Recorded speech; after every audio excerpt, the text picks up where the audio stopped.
बऱ्याच वेळा जेव्हा पीक निघतं, मग कपासी असेल, सोयाबीन असेल, जेव्हा पीक निघाल्यानंतर त्याचे दर खूप खाली कोसळलेले असतात आणि 4-6 महिन्यांनी ते दर 70-80% किंवा डबल पर्यंत गेलेले असतात.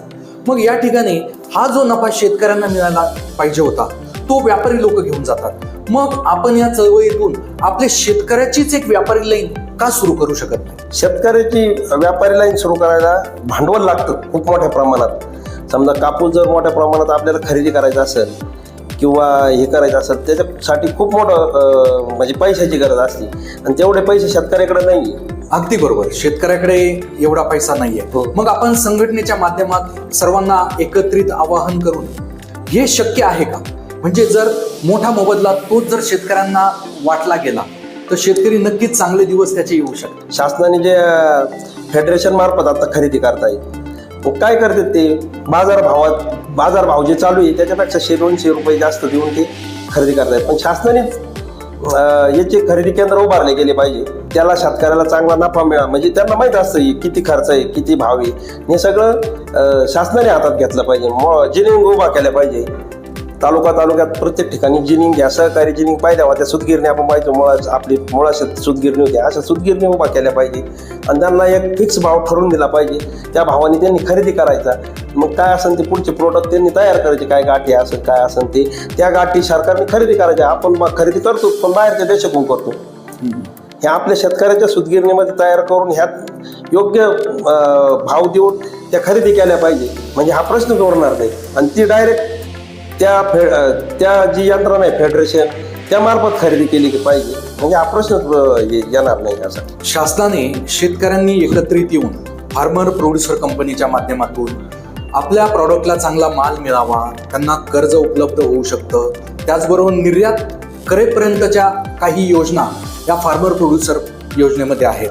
पण तरी सुद्धा शेतकरी इथपर्यंत का पोहोचत नाही? त्याला बाजारपेठ मिळत नाही. त्यांनी जे पीक उत्पादित केलेलं आहे त्या पिकाला बाजारपेठ मिळाली पाहिजे, त्याला बाजार मिळाला पाहिजे चांगला. मग एकत्रित येऊन काम करतील ना सगळे. पण ज्या वेळेस आपलं मालाचं उत्पादन निघतं आधीच तर कर्जबाजारी असतो, त्याच्यावर त्याचं मुलांची शिक्षण असते, घरातले लग्न असतील, घर खर्च असेल, हे सगळे खर्च त्याच्यावर असतील. आणि पिकाचे पैसे हे वर्षातून एकदा येतात. समजा कापसाचे पैसे हे 6 महिन्यानंतर येतात, ऊसाचे पैसे हे 1 वर्षानंतर येतात. तोपर्यंत हे सगळे उधाऱ्या हे पार डॉक्टरपासून तर पार तुम्ही कटिंग करतो ना आपण त्याचे सुद्धा उधाऱ्या असतात. ह्या सगळ्या उधाऱ्या त्याला द्यायच्या असतात. ह्या सगळ्या उधाऱ्या मिटून त्याच्या हातात काही शिल्लक राहत नाही. म्हणजे आता तर ते कर्ज सुद्धा भरू शकत नाही तो, कारण त्या उधाऱ्या जर मिटवल्या तर कर्ज भरायला त्याच्याकडे पैसे राहत नाही, कारण त्या मालाला भावच मिळालेला नाही ना. शासनाने सुद्धा विविध योजना शेतकऱ्यांसाठी आणलेल्या आहेत. जसं फार्मर प्रोड्युसर कंपनीच्या माध्यमातून शेतकरी एकत्र येऊन कर्जही घेऊ शकतात, प्रोजेक्ट उभे करून निर्यात सुद्धा करू शकतात. पण ही माहिती सर्वसामान्य शेतकऱ्यांपर्यंत पाहिजे तेवढी पोहोचत नाही. मग याला जबाबदार शासन आहे की शेतकऱ्यांचं अज्ञान आहे? शासन जबाबदार आहे. ह्या फक्त कागदावर आहे, योजना फक्त कागदावर आहे. बजेट फक्त तिथं याच्यात विधान भवनात सांगितलं जातं का इतकं 1000 कोटीचं बजेट शेतकऱ्यांसाठी, तितके 1000 कोटी याच्यासाठी. पण आपण जर ती योजना किंवा इतके ते नियम अटी इतकं त्याला किचकट केलेलं असतं, परत वरून तुमचं सिबिल ह्या सगळ्या गोष्टी करता तो शेतकरी फार थकून जातो. म्हणून याला शासनच जबाबदारी, शेतकरी जबाबदार नाही. आपण आजपर्यंत इतके आंदोलन केले, तर असे कोणते अनुभव आहेत की ते आंदोलन यशस्वी झालं आणि तुम्हाला समाधान वाटलं की खरंच आपण शेतकऱ्यांसाठी काहीतरी केलं? आम्ही 2018ला आंदोलन केलं होतं. आपल्या राजू शेट्टींच्या नेतृत्वाखाली महाराष्ट्रात दुधाचे भाव खूप पडले होते आणि आम्ही ठरवलं होतं का मुंबईकडे जाणारं दूध आम्ही थांबवणार म्हणून. मग आम्ही 4-5 दिवस ते आंदोलन चाललं. आम्ही जिथं कुठं संकलन होईल, जिथं कुठं दुधाचा टँकर डेअरीतून जाईल ते सगळे आम्ही रस्त्यावरती सांडून दिली. आणि 5व्या दिवशी आम्हाला चर्चेला सरकारने बोलवलं आणि त्या चर्चेमधून मग त्यावेळेस आपल्याला 5 रुपये लिटरला अनुदान मिळालं. 5 रुपये अनुदान मिळाल्यावर मग त्यावेळेस आम्हाला इतकं समाधान वाटलं, कारण की अक्षरशः आम्ही त्या आंदोलनामध्ये अक्षरशः रानामध्ये झोपत होतो, ऊसामध्ये झोपत होतो. आमच्याकडे मोबाईल नव्हती, कारण की पोलीस आमच्या घरी दररोज पोलीस यायचे. रात्री 1ला 2ला रात्री दररोज सगळ्या कार्यकर्त्यांच्या घरी पोलीस यायचे. पण आम्ही त्यांना काही सापडलो नाही. त्यांचा उद्देश काय असतो, चळवळीमध्ये जे मेन करणारे चळवळ करणारे जे कार्यकर्ते ते एकदा अटक केले की इथली चळवळ बंद पडते. मग इथं संकलन झालं असतं, हे सगळ्या सुरळीत झालं असतं. त्यांचं सुरळीत करायचा प्लॅन असतो. पण आम्ही अक्षरशः मोबाईल नाही, काहीच नाही, रानामध्ये झोपणे, पण आम्ही ते यशस्वी केलं. राजू शेट्टी सुद्धा आपण बघितलं असं डहाणूच्या त्या रेल्वे स्टेशनला त्यांनी याचं गुजरातचं दूध अडवलं होतं. म्हणजे असा तो प्रसंग आहे. आम्हाला खूप त्याच्यातून समाधान मिळालं. तसंच 2012 साली आपले राज्याचे उपमुख्यमंत्री अजितदादा पवार यांनी त्यावेळेस सांगितलं होतं 1485 रुपयाच्या पेक्षा जास्त 1 रुपयाही मिळणार नाही. त्यावेळेस इतकं आंदोलन जबरदस्त झालं का 3 जिल्ह्यामध्ये 3500 शेतकरी जेलमध्ये होते. तरी पण दिवाळीच्या वेळेस आमचे नेते पण जेलमध्ये होते. मग त्यावेळेस इतकं आंदोलन चाललं का जाळपोळ, इतकी शेतकरी म्हणजे उत्स्फूर्तपणे रस्त्यावर उतरलेली होती का सरकार हातबल झालं. आणि त्यावेळेस 1485चा भाव सरकारने मग आम्हाला 2000 रुपये दिला. म्हणजे त्यावेळेस आम्हाला 500 रुपये जास्त मिळाले. म्हणजे त्यामध्ये नुकसान पण आमचं खूप झालं. आमचे 2 शेतकरी चंद्रकांत नलवडे आणि अजून असे 2 शेतकरी आमचे त्या आंदोलनामध्ये दगावले गेले होते. गोळीबार झाला होता, त्यांना गोळ्या मारल्या होत्या. मग त्या गोळ्या मारल्या, त्यांना वाटलं गोळीबार करून हे चिरडलं जाईल, घाबरतील लोक. पण त्याच्या 10 पट लोक अजून आंदोलनामध्ये उतरले. आणि मग 8व्या-9व्या दिवशी आम्हाला ते चर्चेला बोलून 500 रुपये सरकारने वाढवून दिले. त्यावेळेस शेतकऱ्याला कायमस्वरूपी कर्जमुक्त करावं यासाठी शासनाने नेमकं कोणते धोरण आखले पाहिजे? शासनाने हमी भाव दिला पाहिजे. सगळ्या पिकाला हमी भाव दिला पाहिजे. आणि हमी भाव देऊन शासनाने खरेदी केंद्र टाकले पाहिजे सगळ्या मालाचे. शेतकरी कर्ज बाजारी होणारच नाही. मी तुम्हाला मगाशी सांगितलं, त्यांच्याकडे सगळी यंत्रणा आहे, विद्यापीठ आहे मोठमोठाले, त्याच्यावर हजारो करोड रुपये खर्च होतो, पण त्याचा शेतकऱ्याला कुठंच काही फायदा होत नाही. त्या लोकांनी जर शेतकऱ्यासाठी काम केलं, 1 लिटर दूध तयार करायला किती खर्च येतो, 1 एकर गहू वाढायला किती खर्च येतो, मग त्याच्यावर त्याचे भाव ठरवले पाहिजे. MSP पाहिजे, म्हणजे फिक्स भाव पाहिजे. म्हणजे सगळ्या वस्तूचे, तुम्ही आता मोबाईल बघा, TV बघा, कोणती वस्तू अशी का तिचा भाव फिक्स नाही. आपण जर गेलो 10,000चा मोबाईल आहे, आपण म्हणतो की ते 5,000ला दे म्हणून, नाही म्हणू शकत. तो 10,000ला घेतो. पण आपली जर एखादी मेथीची जोडी घेऊन बाजारात माणूस बसला तर तिची 10 रुपये किंमत सांगितली तर ती 5 रुपयाला मागत येत. म्हणजे ही तफावत आहे. त्याच्यासाठी फिक्स भाव झाला पाहिजे. उत्पादन खर्चावर 1.5 पट हमी भाव मिळाला ना, 1.5 पट उत्पादन खर्चावर भाव मिळाला ना, मग शेतकऱ्याला कोणतीच अडचण येणार नाही. हे प्रश्नच उरणार नाही, कधीच आंदोलन करणार नाही शेतकरी. थोडक्यात शेतकरी जर पूर्णपणे कर्जमुक्त करायचा असेल तर जे कोणी सर्वसामान्य नागरिक आहेत त्यांनी सुद्धा विचार केला पाहिजे की मॉलमध्ये गेल्यानंतर आपण तिथे भाव करू शकत नाही. पण हा शेतकरी जो अन्नदाता आहे तो रस्त्यावर जेव्हा आपली काहीतरी मेथीची भाजी, काही भाजीपाला विकायला बसतो तेव्हा अगदी कमी लिखून 10 रुपये सांगितलं तर ती 5 रुपयाला मागतात. तरी मानसिकता कुठेतरी सर्वसामान्य नागरिकांनी बदलणं आज खरंच गरजेचं आहे.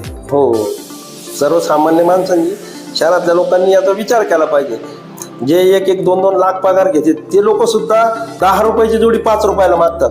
पण आपण जर समजा आपल्या महिला भगिनी असतात, त्या जर ब्युटी पार्लरमध्ये गेल्या तर तिथलं जर ते बिल बघितलं आपण तर 2-2, 3-3 हजार बिल होतं. आपण जी घरात वापरतो ही साखर आपल्याला घरगुती वापरायला फक्त 15% लागते. 85% साखर ही उद्योगाला वापरली जाते. मग तुम्ही उद्योगपतीला सुद्धा स्वस्त साखर देताय. याच्यावर कुठेतरी विचार झाला पाहिजे ना. आमचं तर म्हणणं आहे घरगुती वापरायला फुकट द्या, पण आमची साखर जी उद्योगाला वापरली जाते तिला 100 रुपये भाव द्या. 100 रुपये भाव द्या शेतकऱ्याला. आज तुम्ही कोकोकोला असेल, याच्यात मिठाई असतील, याच्यात पेढे असतील, ह्या असेल, याच्यात ही साखर मिसळली जाते. ह्या साखरेचा भाव कितीतरी पटीत होतो. मग तिथं सरकारला कळत नाही का, दिसत नाही का त्या गोष्टी? हा? म्हणून आमचा म्हणजे आम्हाला म्हणून आम्ही आंदोलन करतोय. हे सगळे धोरणं आहे ना, हे धोरणं चुकीचे राबवलेली. विजय मल्ल्यासारखे मोठमोठे उद्योजक हजारो करोडोचे कर्ज घेतात आणि गायब होऊन जातात. अशा वेळी शासन केस कारवाया करत राहतं किंवा मोठमोठे कंपन्यांवाले आहेत त्यांना कर्जमाफी दिली जाते, सूट देखील दिली जाते. पण अन्नदाता शेतकऱ्याला कर्जमाफी देताना मग इतके निर्बंध का घातले जातात? आपण जर बघितलं 16 लाख कोटी उद्योगपतींचे कर्ज राईट ऑफ केलेत. तिथं कुठले निकष नाही, कुठं त्यांनी आंदोलन केलं नाही किंवा कुठं त्यांचं हे झालं नाही. फक्त त्यांचं म्हणणं काय आहे, ह्यो एवढा मोठा उद्योग आहे, याच्यावर अनेक लोक अवलंबून आहे, ह्यो उद्योग चालला पाहिजे, त्याच्या नावाखाली त्यांचं कर्ज माफ केलं जातं. शेती हा सगळ्यात मोठा उद्योग आहे. आपण कोरोना काळात बघितलं असं, ज्या वेळेस सगळी इंडस्ट्री बंद पडली त्यावेळेस एकच इंडस्ट्री चालू होती, ती म्हणजे शेती. आणि अन्नधान्य जगाला पोचवण्याचं काम हा शेतकरी करतोय. त्याच्या बाबतीत हा विचार केला जात नाही. मग तो अडचणीत आहे ना, मग कशाला अटी लावायची एवढ्या, कशाला एवढे निकष लावायचे? तो कर्जबाजारी झालाच नसतं ना. आपले जर व्यवस्थित धोरण राबवले असते, व्यवस्थित आपण सगळं जर चालवलं असतं तर तो कर्जबाजारी झाला नसता. कर्जबाजारी झाला कशामुळं? यांच्या धोरणामुळे झाला. मग त्याला कशाला कर्जबाजारी झाला? म्हणजे तो बाकीच्या कोणत्या गोष्टीमुळे झाला का? तो कर्जबाजारी झाला, त्याला त्याच्या पिकाला भाव मिळाला नाही म्हणून कर्जबाजारी झाला. म्हणून त्याला नियम नाही लावले पाहिजे, कुठल्याच प्रकारे कुठल्या अटी नाही लावल्या पाहिजे. इतक्या अटी, इतक्या शर्ती लावायच्या का ते कर्जमाफी मिळालीच नाही पाहिजे असं यांचं धोरण असतं. उद्योगपतींच्या बाबतीत ते होत नाही.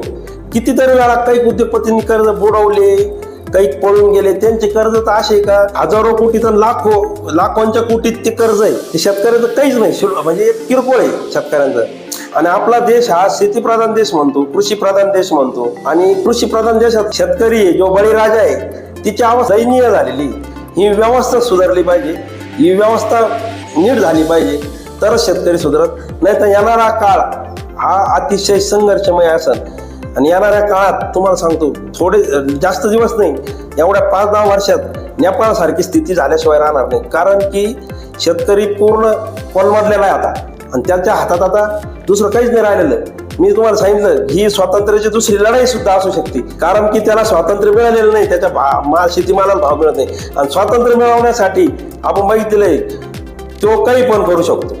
म्हणजे याची नोंद ह्या राज्यकर्त्यांनी घेतली पाहिजे इथून पुढच्या काळात. शेतकरी कर्जमुक्त व्हावं यासाठी आपण जे आंदोलन उभारलं, यात आपल्या प्रमुख मागण्या काय होत्या? आपली प्रमुख मागणी होती, आता एक तर सगळंच कर्ज माफ करायला पाहिजे होतं, पण त्यांनी 2 लाख रुपये कर्ज माफ करू असं सांगितलं. मग त्याच्यात कुठले अटी नियम निकष नव्हते लावायला पाहिजे. त्यांनी सरसकट कर्जमाफी करायला 2 लाख सगळ्या शेतकऱ्यांचं कर्ज हे माफ करायला पाहिजे. तो थकीत असो, तो किती असो, कोणता असो, शिवाय ते मध्यम मुदत असो, पीक कर्ज असो, म्हणजे कोणत्या प्रकारचं कर्ज असो शेतीसाठी घेतलेलं, ते सगळं कर्ज हे 2 लाखापर्यंत माफ करायला पाहिजे होतं. असे आमचे म्हणजे द्यायचं ना, तुम्ही मनापासून द्या, करायचं तुम्हाला माफ, सरसकट करून टाका. कशाला आंदोलन होईल? शेतकरी खुश झाला होता कर्जमाफी देतो म्हणून. ज्यावेळेस बच्चू कडू साहेबांनी आंदोलन केलं आणि ते नागपूरला, त्यावेळेस त्यांनी सांगितलं आम्ही 30 जूनच्या आतमध्ये कर्जमाफी करू. शेतकऱ्यांना थोडा दिलासा मिळाला होता. ते चातकाप्रमाणे त्या कर्जमाफीची वाट पाहत होते, पण त्यांचा भ्रमनिरास झाला एकदम. ह्या असे नियमन अटी त्याच्यात बसतच नाही. एक प्रकारे ही कर्ज माफी नाही, ही कर्ज वसुली. कारण की तुम्ही OTS करा म्हणता, ज्या शेतकऱ्याला 50,000 रुपये द्यायचे त्यांनी ते पुढचे पैसे भरायचे. त्याच्यावर जर 5 लाख असतील 4.5 लाख भरायचे, मग ते 50,000 त्याला मिळणार आहे. मग त्याच्याकडे पैसेच नाही तर ते 50,000 मिळणार नाही त्याला. म्हणजे हे नियम अटी नको आहे कोणत्याच. कोणाला नियम अटी घालते ती? फक्त नियम अटी शेतकऱ्याच्या बाबतीतच आहे, बाकीच्या कुठल्याच बाबतीत नियम अटी नाही. तुम्ही बघा, जे समजा सरकारी नोकरदार आहे यांना आता 5 दिवसाचा आठवडा केला. शेतकरी 24 तास राबतोय. आपली जर शेतीसाठी लाईट बघितली तर आपल्याला आता 4-5 तासच लाईट मिळून राहिलेली. त्याला लाईट सुद्धा नीट मिळाला. तिने ते म्हणजे रात्रंदिवस त्याला ते जागावं लागतंय. शिवाय रात्री 12-1 त्याचे टाइम सुद्धा असे ठेवलेले. तुम्ही दिवसा 10 तास लाईट दिली पाहिजे त्याला. आणि हे जे नोकरदार आहे यांना दरवर्षी पगार वाढतो, त्यांची महागाई भत्ते वाढते, त्यांना उन्हाळ्याची सुट्टी असती. उन्हाळ्याची सुट्टी असती, काम करताना सावलीत करतायत आणि सुट्टी उन्हाळ्याची. शेतकऱ्याला आहे कोणती सुट्टी? शेतकऱ्याला आहे कोणता सण? काहीच नाही. त्याच्यामुळे ही एकदम मोठी दरी पडलेली. त्याच्यामुळं शेतकरी शेती ही कनिष्ठ झालेली आहे. नोकरदार हा उत्तम झालेला आहे एकदम. अगदी. आणि याला हे शासनाचे धोरणं जबाबदार आहे सगळे. त्याला मी कोणत्या एका शासनाचं नाव घेत नाही. आतापर्यंत जे राज्यकर्ते आले त्यांनी सगळ्यांनी सारखंच काम केलंय. असं जे सीमेवरती जवान लढतायत ना, त्यांना जितके रिस्क घेऊन लढतायत तितकीच रिस्क घेऊन शेतकरी हा शेतामध्ये राबतोय. कारण कितीतरी वेळा बिबट्याच्या हल्ल्यात कितीतरी लोक गेलेले, सर्पदंशाने कितीतरी लोक गेलेले, विजेला शॉक बसून कितीतरी लोक गेलेले, आकाशातली वीज पडून कितीतरी लोक गेलेले. याचा विचार कुठं शासन करणार आहे की नाही? म्हणजे ही एका प्रकारची लढायची. तिकडं सीमेवरती जवान लढतोय आणि इकडं शेतकरी लढतोय. आणि सीमेवरती जो जवान लढतोय ही शेतकऱ्याचीच पोरं आहे. ही कोणत्या व्यापाऱ्याचा पोरगा मिलिटरीत गेल्याला दाखवून द्या तुम्ही मला. शेतकऱ्याचाच मुलगा जातोय. पोलीसमध्ये शेतकऱ्याची मुलं आहे आणि मिलिटरीमध्ये सुद्धा सगळे शेतकऱ्याची मुलं आहे. त्याच्यामुळं सरकारने याच्यावर गांभीर्याने विचार केला पाहिजे आणि सगळ्या भावना लक्षात घेतल्या पाहिजे. निवडणुका आल्या की आश्वासनाची खैरात वाटायची, पण निवडणुका गेल्या का परत मग त्यांना 5 वर्षांनी निवडणूक, 5 वर्ष आधी 1 वर्षभर शेतकऱ्याला काहीतरी आम्हीच दाखवायचं, थोडेफार पैसे द्यायचे, परत सत्ते द्यायचं. असं काम या सरकार म्हणजे या सगळ्या राजकारणी लोकांचं चालू आहे. शेतकरी आपल्या जीवाची पर्वा न करता विजेचा लपंडाव असेल, अशा वेळी रात्री अपरात्री बिबट्याची भीती असून सुद्धा जीवाची पर्वा न करता तो पाणी द्यायला जातो. असं असतानाही कांदा, सोयाबीन, कापूस याचा दर वारंवार कोसळतच राहतो. तर हे थांबण्यासाठी कोणत्या उपाययोजना आवश्यक आहे? यांनी एक तूर खरेदी केंद्र, सोयाबीन खरेदी केंद्र, कापूस खरेदी केंद्र स्थापन केले पाहिजे आणि हे सगळं गव्हर्नमेंटने घेतलं पाहिजे. मग त्याचं तुम्ही पुढं काय करायचं, काय कोणते प्रोडक्ट तयार करायचे किंवा काय करायचं ते करा तुम्ही. समजा तुम्ही बघितलं पंजाबमध्ये तो गहू पूर्ण त्यांचं सरकार खरेदी करते, तसं आपली इथं झालं पाहिजे. आपली इथं सरकारने खरेदी केल्या पाहिजे सगळ्या. आणि तो फिक्स भाव देऊन त्याला फिक्स भाव, समजा कापसाचा भाव 10,000 रुपये ठेवला पाहिजे. त्याला खर्च जर 5,000 6,000 येतो. आज जर बघितलं तुम्ही कापूस विकला 5,000 रुपये, त्याला वेचणीला 20 रुपये किलोला पैसे गेले शेतकऱ्याचे. म्हणजे निम्मे पैसे मजुरांनी घेऊन गेला आणि बाकीचा खर्च तर वेगळा. त्याच्या हातात काय राहणार आहे? शासनाने सोलरची योजना आणली, पण तिथे ज्या शेतकऱ्याचं वीज बिल थकलेलं आहे त्याला ते थकीत भरल्याशिवाय ती योजना भेटत नाही. तर अशा क्लिष्ट गुंतागुंतीच्या अटी शर्ती सरकार लावतं. असंच झालेलं आहे कर्जमाफीच्या बाबतीत देखील. हे सरकारच्या निदर्शनात का येत नाही किंवा जाणून बुजूनच या सर्व गुंतागुंत करतात का? इकडं बघा, झोपलेल्याला जागा करता येतं, पण झोपाचं सोंग ज्यांनी घेतलंय ना त्याला जागा करता येत नाही. ह्या सरकारने झोपेचं सोंग घेतलेलं आहे. यांच्या पुढं वारंवार या सगळ्या गोष्टी मांडलेल्या आहेत. यांना सगळं कळतंय. आता आपला लोकप्रतिनिधी, समजा राहुरी तालुक्याचा लोकप्रतिनिधी असेल, प्रत्येक तालुक्याला लोकप्रतिनिधी, आपल्या ग्रामीण भागातले लोकप्रतिनिधी, पण हे लोकप्रतिनिधी आपल्याबद्दल कधी काही बोलतच नाही तिथं. हे सगळे समजा हे जे शहरातले मंत्री झालेले यांच्या इशाऱ्यावर चालतात. कृषी मंत्री हा ग्रामीण भागातला पाहिजे, आता आहे, पण केंद्रात काही वेळेस असं झालं का ज्या राज्यामध्ये शेती एकदम निकृष्ट दर्जाची केली जाते त्या राज्याचा कृषी मंत्री, त्याला त्या शेतीचं काही कळत नाही, असे कृषी मंत्री केलेत. तेव्हा हळाचा कृषी मंत्री पाहिजे. आपण बघितलं असेल आपले सांगोल्याचे आमदार गणपत आबा देशमुख साहेब 11 वर्ष आमदार होते. एसटीना बसनी ते याच्यात जात होते विधान भवनामध्ये, संसदेमध्ये. असे लोक पाहिजे. अशा लोकांना पुढं घेतलं पाहिजे. अशा लोकांच्या हातात सत्ता दिली पाहिजे. आणि आपण जे बघतो यांना सगळ्यांना कळतंय. आणि आपले लोकप्रतिनिधी कोणताच लोकप्रतिनिधी फक्त निवडणुकीत म्हणतो मी शेतकऱ्याचा पोरगा आहे, छाती ठोकून सांगतो मी शेतकऱ्याचा पोरगा आहे, पण शेतकऱ्यासाठी एक ब्र शब्द सुद्धा कोणी काढत नाही. आता एवढं कर्जमाफी चुकीच्या पद्धतीने झालाय ना, तर ह्या ग्रामीण भागातल्या सगळ्या लोकप्रतिनिधींनी काय म्हणायला पाहिजे होतं, सरसकट कर्जमाफी करा, हा मला मान्य नाही. यांनी बंड करायला पाहिजे होतं तिथं, पण ते बंड काय करीत नाही. त्यांना सत्तेची लालसा लागलेली आहे. त्यांना कुठंतरी काहीतरी मिळवून घ्यायचंय म्हणून ते बोलत नाही तिथं काही. लोकप्रतिनिधीचा अर्थ काय? आपण आपला प्रतिनिधी तिथं निवडून दिलेला आहे, आपले प्रश्न मांडण्यासाठी दिलेला आहे, आपल्या वेदना तिथं सांगण्यासाठी दिलेला आहे. ती कुठंच वेदना सांगत नाही आपल्या. इथं दुधाचे भाव पडले त्याला घेणं नाही. इथं तुमच्या पार कांदे फेकून द्यायची वेळ आली किंवा कांद्याला भाव मिळेल, कोणता हा लोकप्रतिनिधी आला रोडवर? शेतकऱ्याची काळजी कोणाला आहे आतापर्यंत? एकच पक्ष आहे शेतकऱ्याची काळजी करणारा, तो म्हणजे विरोधी पक्ष. खरंय. जेव्हा विरोधी पक्षात जातो ना, आता तुम्ही बघितलं असेल, मी उद्धव ठाकरे साहेबांचं सरकार होतं त्यावेळेस आपले देवेंद्रजी फडणवीस साहेब हे विरोधी पक्षात होते. त्यांनी इतका आवाज उठवला त्याच्या कर्जमाफीवर, सरसकट कर्जमाफी झाली पाहिजे, अटी ठेवू नका, हे करू नका, असे ते फ्लिप आहे. आज त्यांचीच भाषा बदलली परत. आज विरोधी पक्ष म्हणतो का सरसकट झाली पाहिजे. म्हणजे हे जर विरोधी पक्षात गेले का हे त्यांची भाषा बोलते आणि ते यांची भाषा बोलते. म्हणजे ही सगळी नौटंकी चालू आहे. तो जो काम करीन ना आपल्यासाठी, शेतकऱ्यासाठी, सामान्य जनतेसाठी, त्यालाच निवडून दिलं पाहिजे. रेस्कोट होईल त्याच्यामध्ये. का याला वाटत मी असं करतो, उद्या त्याला वाटत मी त्या शेतकऱ्यासाठी असं करतो, त्याला वाटत मी हे प्रश्न सोडवले पाहिजे. पण आपण प्रश्न विचारित नाही म्हणून त्यांना काहीच वाटत नाही. ते पैसे वाटीत भरमसाठ पैसे त्यांच्याकडे झाले. सर्वसामान्य लोकांचं काम नाही राहिलेलं. आता या निवडणुका वगैरे करायचं अवघड झालेलं आहे. आता शेतकरी आणि ग्राहक या दोघांचाही फायदा व्हावा यासाठी अशी कोणती उपाययोजना करता येईल? शेतकऱ्यांसाठी ना शहरामध्ये जागा उपलब्ध करून दिल्या पाहिजे त्याची माल विकण्यासाठी. ते असे मॉल उभारले गेले पाहिजे का त्याला तिथं ते प्रोडक्ट तिथं आणून ठेवायचं आणि ते त्यांच्या ज्या फार्मर प्रोड्युसर कंपन्या असतात त्यांच्या मार्फत ती डायरेक्ट शेतकरी टू ग्राहक ही योजना राबवली गेली होती.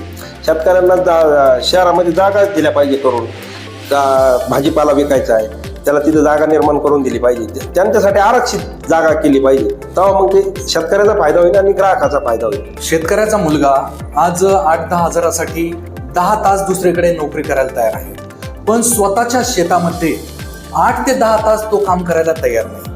जर केलं तर मोबदला खूप चांगला होईल, शेतीतून पैसा मिळेल. तर ही मानसिकता आजच्या तरुणाने कशी बदलावी? याच्यासाठी आपण आपला माल, कच्चा माल पक्का करून हा बाजारामध्ये नेला पाहिजे. त्या पक्क्या मालाचे पैसे हे 4 पटीत होते. ते 4 पट कसे होते याच्यावर शेतकऱ्याच्या मुलांनी विचार केला पाहिजे. आणि तो बाजारामध्ये डायरेक्ट जर विकला तर नक्कीच तुमची 1 लाखाची नोकरी असली तरी शेतकरी करणार नाही, तो काय म्हणून. पण याच्यासाठी शासनाने ही मदत केली पाहिजे मोठ्या प्रमाणात. ह्या सगळ्या तुम्हाला सांगितलं आता का सगळ्या सोयीसुविधा उपलब्ध करून दिल्या पाहिजे, तर तो हे करू शकतो. भारतातले शेतकरी आणि शेती वाचावी यासाठी अशा कोणत्या मोठमोठे बदल करणं आवश्यक आहे? शेतकऱ्याच्या मुलांना, ते मग शेतकरी कोणत्या जातीचे असो, कोणत्या धर्माचे असो, त्यांना प्रत्येक गोष्टी सवलती दिल्या पाहिजे. आणि तो एकदा उभा राहिला का त्याच्या शेतीमालाला योग्य तो बाजारभाव मिळाला पाहिजे. आणि नाही मिळाला तर त्याची जबाबदारी शासनाने घेऊन तो माल खरेदी केला पाहिजे. त्याला बाजारपेठ उपलब्ध करून दिली पाहिजे. ज्यावेळेस जागतिक बाजारात शेतीमालाची मागणी असली त्यावेळेस हे आयात निर्यातीचे जे चुकीच्या पद्धतीने धोरणं राबवले जातात हे नाही राबवले पाहिजे. ज्यावेळेस कांद्याला चांगला बाजार भाव मिळतो त्यावेळेस कांद्याला भाव मिळालाच पाहिजे. आपण जर घरात जर बघितलं तर 1 किलो कांदा 1 आठवडाभर खातो आपण. काय फरक पडेल 50 रुपये किलोनी कांदा खाल्ला तर? काय फरक पडेल 50 रुपये किलोनी साखर खाल्ली तर? काहीच फरक पडणार नाही. 1 किलो साखर काय 1 किलो साखर एक माणूस थोडंच खातो रोजची रोज. त्याच्यासाठी बाजारपेठ उपलब्ध करून दिली पाहिजे. आणि आपला माल जितका निर्यात होईल ह्या निर्यात केला पाहिजे जास्तीत जास्त. शेतकऱ्यांसाठी आजपर्यंत तुम्ही जे काही आंदोलन करत आहात, तर आजपर्यंत अशी कोणती घटना घडली की ज्यामुळे तुम्हाला आणखी प्रेरणा मिळाली, आणखी उभारी मिळाली? ज्यावेळेस 2014-15चा गाळा हंगाम झाला त्यावेळेस साखर धंदा खूप अडचणीत होता. त्यावेळेस FRP देणं सुद्धा कारखान्यांना शक्य नव्हतं. मग 80-20चा फॉर्म्युला ठरला होता. 80% आधी द्यायचे, नंतर 20% द्यायचे. पण ते 80% पण द्यायना. म्हणून मग आम्ही साखर आयुक्त कार्यालय पुणे या ठिकाणी आम्ही राजू शेट्टी साहेब असतील, सदाभाऊ खोत असतील, आम्ही सर्व कार्यकर्ते आम्ही त्या ठिकाणी गेलो होतो विचारायला. त्यावेळेस आयुक्तांनी आम्हाला अजिबात रिस्पॉन्स दिला नाही. मग कार्यकर्त्यांच्या भावनेचा फडका उडाला. त्यावेळेस सगळ्या कार्यकर्त्यांनी आक्रमक होऊन आयुक्तांची गाडी जाळली. पूर्ण साखर आयुक्त कार्यालय फोडून टाकलं. कारण की ते शेतकऱ्याच्या पैशातूनच तयार झाले. आणि त्या साखर आयुक्त कार्यालय असं आहे याच्यासाठी ह्या सगळ्या कारखानदारावर त्यांनी नियंत्रण ठेवलं पाहिजे. त्यांच्यावर वेळोवेळी कारवाया केल्या पाहिजे. पण तसं त्यांनी काही केलं नाही. म्हणून मग आम्ही त्यावेळेस खूप मोठं आंदोलन त्यावेळेस झालं. मग टाकळी या गावात, म्हणजे गावात म्हणण्यापेक्षा राहुरी तालुक्यात पूर्ण मी स्वतः सगळ्यात पुढं ते साखर आयुक्त कार्यालय फोडायला होतो, ती गाडी जाळायला होतो. ते सगळं बघून गावातले लोक भारावून गेले आणि माझा खूप मोठा सत्काराचा कार्यक्रम त्यावेळेस झाला. मग त्यावेळेस अशी म्हणजे एक असं गर्व वाटला का आपण केलेलं काम हे बरोबर होतं. म्हणून त्यावेळेस खूप आनंद झाला होता मला. राजकारणी लोकांना फक्त निवडणुकीपूर्वीच शेतकरी आठवतो का? इतर वेळी ते त्याला पूर्णपणे विसरून जातात, असं होतं का? जवळजवळ 80% जर आपण बघितलं तर निवडणुकीच्या काळातच शेतकरी आठवतो. 10-20% राजकारणी आहेत त्यांना शेतकरी हा कायम आठवतो. पण म्हणजे 80-90% हा फक्त निवडणुकीपुरताच शेतकरी आठवतो. मग शेतकऱ्याच्या बांधावर जाते, शेतकऱ्याला आश्वासन देते, शेतकऱ्याला सांगते आम्ही असं करू, आम्ही कर्जमाफी करू, आम्ही तुमच्यासाठी वीज बिल लाईट फ्री देऊ, दिवसा लाईट देऊ, असे आश्वासनाचा भडीमार करतात. ते शेतकरी त्यांच्या प्रलोभनाला बळी पडतात.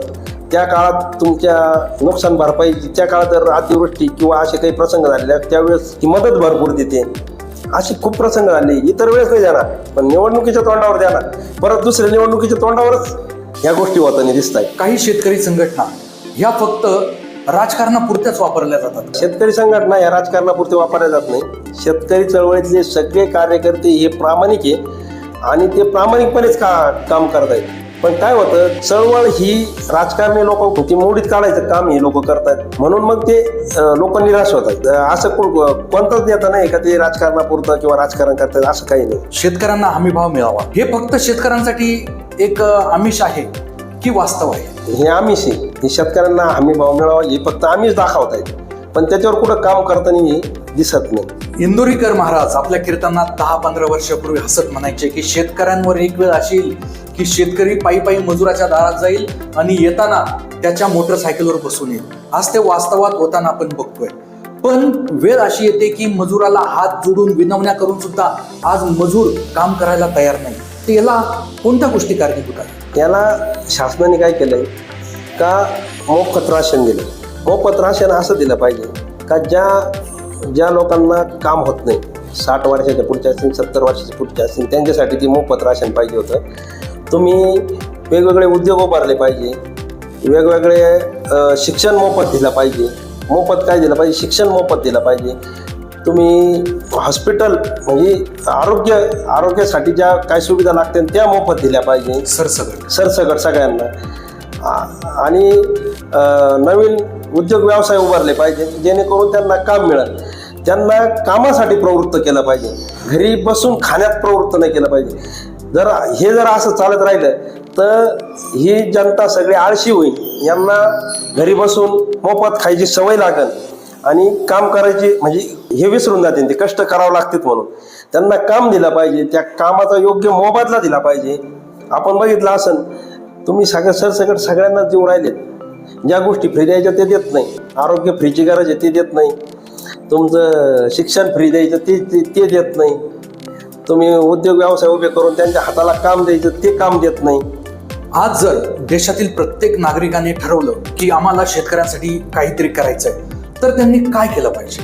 त्यांनी एकच केलं पाहिजे का शेतीमालाचा कुठलाही योग्य ते किमतीला ते खरेदी केली पाहिजे. गोष्ट समजा मेथीची जोडी आपण जातो बाजारात, 10 रुपयाची जोडी आपण 5 रुपयाला मागतो, त्यांनी 5 रुपयाला नाही मागितली पाहिजे, त्यांनी ती 10 रुपयालाच खरेदी केली पाहिजे. त्यांनी जे शेतीमाल आहे ते योग्य त्या भावातच खरेदी केला पाहिजे. तर शेतकरी याच्यातून तारून निघाल. मग काय होतं, जास्त पीक झालं, जास्त हे झालं, त्याचा फायदा हे व्यापारी घेतात आणि ग्राहक पण घेतात. जर शेतकऱ्यांनी ठरवलं की आता जाणून बुजून आपल्याला हे उद्योग बंदच ठेवायचा आहे, कोणतंच पीक काढायचं नाही, सर्व व्यवहार ठप्प ठेवला, तर सरकार किंवा आपल्या देशातली यंत्रणा किती दिवस सरळ चालू शकते? 1 दिवस सुद्धा सरळ चालणार नाही. अन्न हे असं आहे का ती रोज माणसाला लागतं. अन्न खाल्ल्याशिवाय माणूस जगू शकत नाही आणि ते अन्नधान्य पिकवायचं काम हा शेतकरी करतोय, पण त्याला त्याची ती किंमत कळणार. जगाला पोसायचं काम आपण करतोय. शेतकऱ्यावरच हे जग सगळं अवलंबून आहे, पण त्याला त्याची ती किंमत कळणार. हे जर शेतकऱ्यांनी ठरवलं स्वतःपुरतं पिकायचं तर एका दिवसात सरकार नाही, देश नाही, जग ठिकाणावर येईल आणि शेतकऱ्याचा मोबदला दिल्याशिवाय राहणार नाही. आपण पुरतांब्याचा संप बघितला होता, तो संप त्याच्यासाठीच होता. खरोखर शेतकऱ्यांनी 5 वर्ष घरी स्वतःपुरतं पिकवलं पाहिजे, त्यावेळेस आपली शेतकऱ्याची किंमत या जगातल्या लोकांना कळल्याशिवाय राहणार नाही. आपला हा पॉडकास्ट जे शेतकऱ्यांची मुलं पाहत आहे, जे आजपर्यंत आपल्या आईवडिलांना मोबाईलसाठी हट्ट करत होते, टू व्हीलरसाठी हट्ट करत होते, तर अशा मुलांना आपण काय संदेश द्या? अशा मुलांना मी असा संदेश देऊ इच्छितो की आपले आई वडील खूप रात्रंदिवस कष्ट करतायत, पण त्या कष्टाचा योग्य तो मोबदला त्यांना मिळत नाही, आणि तो मोबदला मिळत नसल्या कारणाने ते त्यांचे सगळे लाड हट्ट पुरे करू शकत नाही. मग ह्या सगळ्या गोष्टीच्या ह्या सगळ्या भावना समजून घेऊन त्या मुलांनी उलट त्यांना सहकार्य केलं पाहिजे, आणि जितकं कमीत कमी याच्यात राहता येईल किंवा कुठलाही हट्ट न करता त्यांना सहकार्य केलं पाहिजे, किंवा एखादा हट्ट लावून नाही धरला पाहिजे, असं मला शेतकऱ्यांच्या मुलांना सांगायचं आहे. कारण की ते खूप सोनं पिकवत आहेत, पण त्या सोन्याचा योग्य तो मोबदला तुमच्या आईवडिलांना मिळत नाही, म्हणून ते तुम्हाला गाडी, मोबाईल ह्या गोष्टी घेऊन देऊ शकत नाही. म्हणून तुम्ही थोडा हट्ट न करता तुम्ही उलट चळवळीत भाग घेऊन तुमच्या बापाच्या घामाला दाम कसं मिळेल याच्यासाठी काम या मुलांनी केलं पाहिजे. रवींद्रजी, या zero to hero with Anil Yewale या पॉडकास्टमध्ये आपण आलात. शेतकरी, त्यांच्या व्यथा, त्यांच्या मुलांना तुम्ही जो काही संदेश दिला, शेतकऱ्यांच्या अडीअडचणी, यावर काय उपाय काढले पाहिजे, यावर आपण जे काही मनखुलास गप्पा मारल्यात, याबद्दल आमच्या पॉडकास्टच्या वतीने आपले मनापासून आभार व्यक्त करतोय. धन्यवाद.